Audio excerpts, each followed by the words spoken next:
జై శ్రీమన్నారాయణ. నేను మీ icon astrologer Gattupalli Suresh Babu. మనకి ఈ 2025 సంవత్సరం రావటం, అందరికీ గ్రహస్థితులు మారడం అంటే ఎలా అంటే నైట్ తగిలేటువంటి లాటిలాగా, అలానే కుడి ఎడమలాగా, అలానే మనకి ఓడలు బళ్ళు అవుతాయా, బళ్ళు ఓడ అవుతాయా అనే విధంగా ఉన్నాయి గ్రహస్థితులు.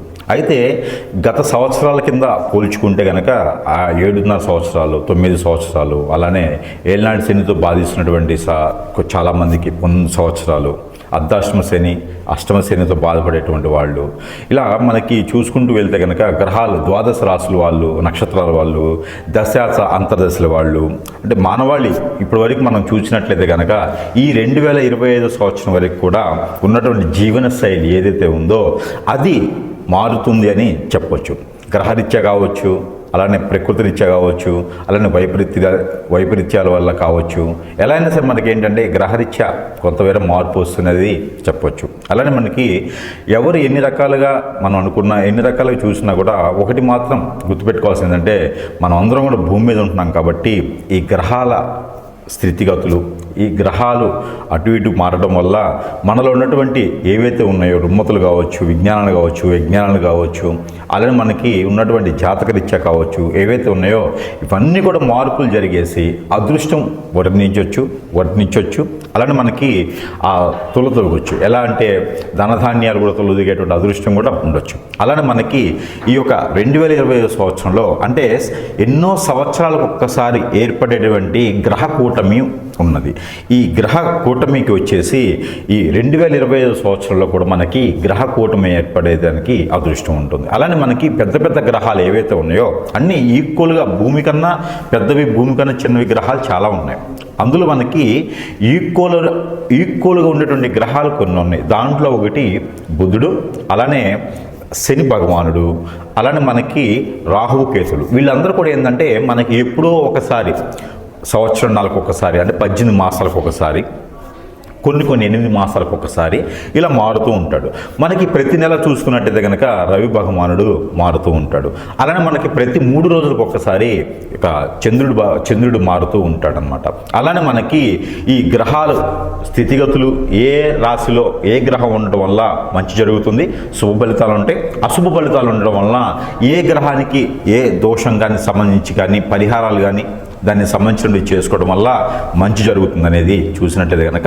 అయితే ముందుగా మనకి జనానికి చెప్పాల్సిన విషయం, ప్రేక్షకులకి చెప్పబోయేది ఏంటంటే ఈ మార్చి మాసంలో 2025 సంవత్సరం ఈ మార్చి నెలలో 29వ తారీఖున సాయంత్రం 4:21 25 అంటే 2025 సంవత్సరం మార్చి 29వ తారీఖు సాయంత్రం 4:21 మనకి ఈ యొక్క ఏదైతే శని భగవానుడు ఉన్నాడో ఈ శని భగవానుడు మీనరాశిలోకి సంభవిస్తాడు, మీనరాశిలోకి రావడం జరుగుతూ ఉందన్నమాట. గత 2.5 సంవత్సరాల తర్వాత మీనరాశిలోకి శని భగవానుడు రావటం, ఆ మీనరాశిలో ఆల్రెడీ రాహువు శుక్రుడు ఉండటం, అలానే వీళ్ళకి మనకి కూటమిగా చూసుకున్నట్టయితే కనుక షష్టగ్రహ కూటమి అంటారు. అలానే మనకి షణ్ముఖ కూటమి అని కూడా అంటారు. అంటే 6 గ్రహాలు ఒకే రాశిలో ఉండడం దాన్నే షణ్ముఖ గ్రహ కూటమి, షష్టగ్రహ కూటమి అని కొంత ప్రాంతీయ భాషలో అయితే షష్టగ్రహ అంటారు, షణ్ముఖ అంటారు.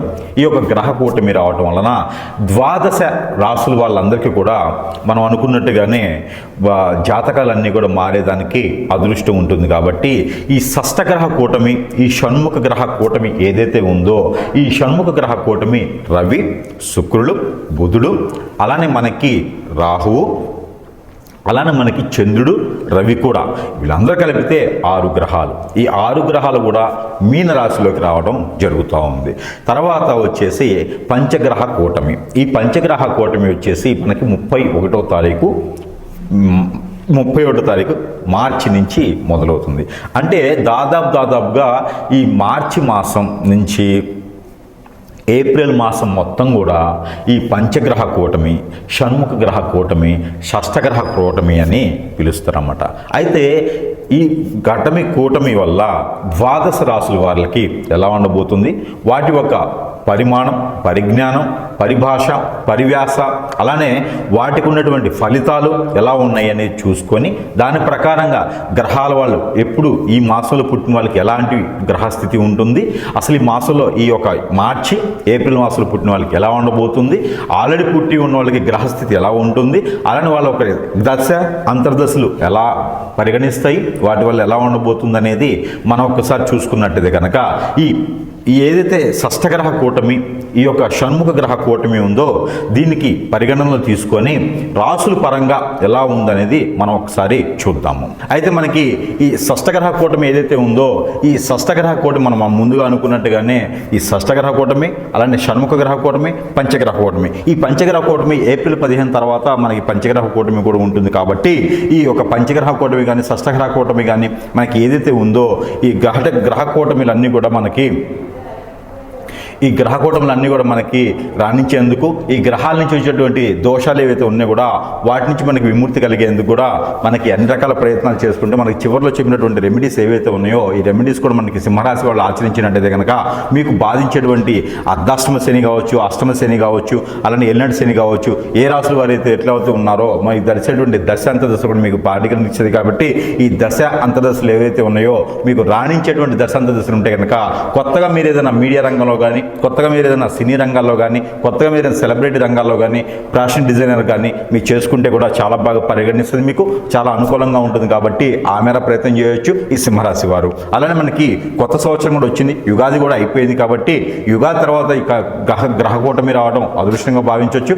ఎన్నో సంవత్సరాల తర్వాత వచ్చేటువంటి గ్రహకూటమి కాబట్టి ఈ గ్రహకూటమి వల్ల మీకు ఏదైతే బాధిస్తుందో ఈ యొక్క ఇబ్బందులు లేకుండా ఉండేందుకు మన చివరిలో చెప్పినటువంటి పరిహారాలు చేసుకుంటే దగ్గర సింహరాశి వాళ్ళందరూ కూడా అదృష్టవంతులు అయ్యేదానికి ఆస్కారం ఎక్కువ కనిపిస్తుంది. కాబట్టి ఎవరైనా విదేశానికి ప్రయత్నం చేసేవాళ్ళు కూడా ఖచ్చితంగా ప్రయత్నం చేయొచ్చు. మీకు ఎప్పటి నుంచో బాధిస్తున్న గ్రహరీత్యా దోషాలన్నీ కూడా తొలగిపోయేదానికి ఎక్కువ ఆస్కారం ఉంటుంది. అలానే నరదిష్టి నరఘోష కూడా పోయేందుకు, ఎందుకంటే సింహరాశి వాళ్ళ మీద నరదిష్టి నరఘోష కూడా ఎక్కువ కనిపిస్తుంది ఈ మధ్యన కావచ్చు.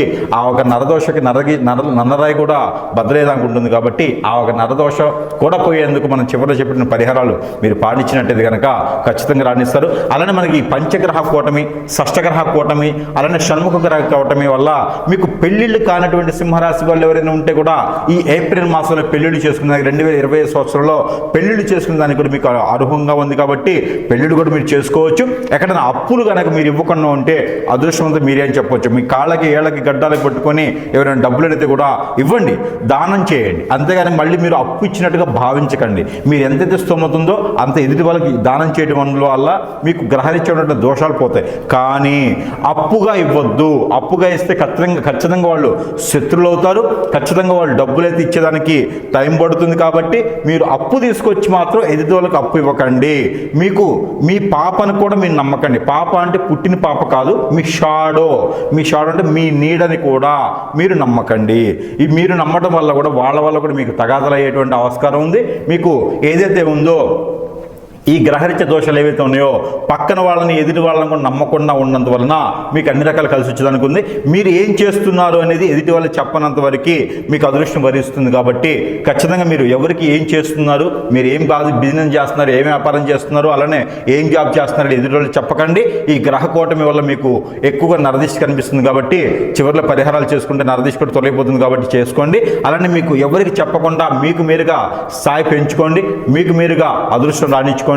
అలానే మనకి ఈ పరిహారాలు కూడా చేసుకున్నట్టయితే కనుక అన్ని రకాలు రాణిస్తాయి. అయితే మనకి జరుగుతున్నటువంటి ఏదైతే షష్టగ్రహ కూటమి, అలానే షణ్ముఖ గ్రహ కూటమి, ఏదైతే పంచగ్రహ కూటమి ఉందో ఈ షష్టగ్రహ కూటమి వచ్చేసి మార్చి 29వ తారీఖు మనం మొదలవుతుంది. కాబట్టి ఈ ఏప్రిల్ మాసం మొత్తం కూడా పంచగ్రహ కూటమి ఉంటుంది. కాబట్టి అందరూ కూడా ఈ పంచగ్రహ కూటమి, అలానే షణ్ముఖ కూటమి ఏదైతే ఉందో వీటిలో కనుక మీరు ఎప్పుడైతే మన రాశి వాళ్ళు ఏదైతే ఈ రాశి ఉందో ఈ రాశి వారు కనుక ఈ రెమెడీ చేసినట్టయితే కనుక ఖచ్చితంగా మీకు అదృష్టం వరిస్తుందని చెప్పొచ్చు. వీళ్ళందరూ కూడా ఈ మాసం మొత్తం కూడా మీకు ఎప్పుడు గుర్తప్పుడు మాసం మొత్తం కూడా మీరు చేసినటువంటి చిన్న చిన్న పనులు చేసుకుంటే, చిన్న చిన్న పరిహారాలు చేసుకోవడం ద్వారా కూడా మీకు కలిసి వచ్చేలా అదృష్టం ఉంది. కాబట్టి ఆ మేర చిన్న పరిహారం ఏంటంటే మీ రాశి వారు కనుక మీరు ప్రతిరోజు కనుక రవికి ఉదయించే రవి కనుక నీరు ఆజ్ఞ ఇచ్చినట్టయితే ఏదైతే రవి ఉన్నారో ఆ రవికి మీరు మిరియాలు అని ఉంటాయి ఇంట్లో, మనకి మిరియాలు తెలుసు కదా మీకు, మిరియాలు కానీ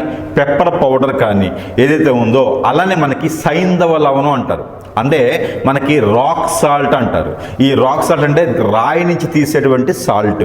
అలానే రాక్ సాల్ట్ కానీ, పెప్పర్ పౌడర్ కానీ, అరే పెప్పర్ కానీ, బ్లాక్ పెప్పర్ అంటే మిరియాలు ఏవైతే ఉన్నాయో వీటిలో ఏదో ఒకటి కనుక మీరు ప్రతినిత్యము రాగి చెమ్ము, రాగి గ్లాస్ కానీ, రాగి వాటర్ బాటిల్ కానీ మీ దగ్గర ఉన్నట్టయితే కనుక అందులో నీరు తీసుకొని ఆ నీటిని ఉదయించే సూర్యుడికి మీరు స్నానం ఆచరించిన మెమ్ముట ఉదయించేటువంటి సూర్యుడికి మీరు కనుక ఆ నీళ్లు ఇలా ఆజ్ఞ పోసినట్లయితే మనం అనుకున్నటువంటి రాక్ సాల్ట్ కానీ, పెప్పర్ పౌడర్ కానీ, పెప్పర్ కానీ, ఈ పెప్పర్ అయితే ఏడు మిరియాలు చేతిలో పెట్టుకొని ఇలాగ నీళ్లు ఉదయించే సూర్యుడికి ఆజ్ఞ చేసి ఆ నీటిని మళ్ళీ మీరు స్నానం ఆచరించుకోవడానికి కానీ, ఇంట్లో రుమ్మతులు పోయేందుకు ఇంట్లో కూడా చల్లుకోవచ్చు.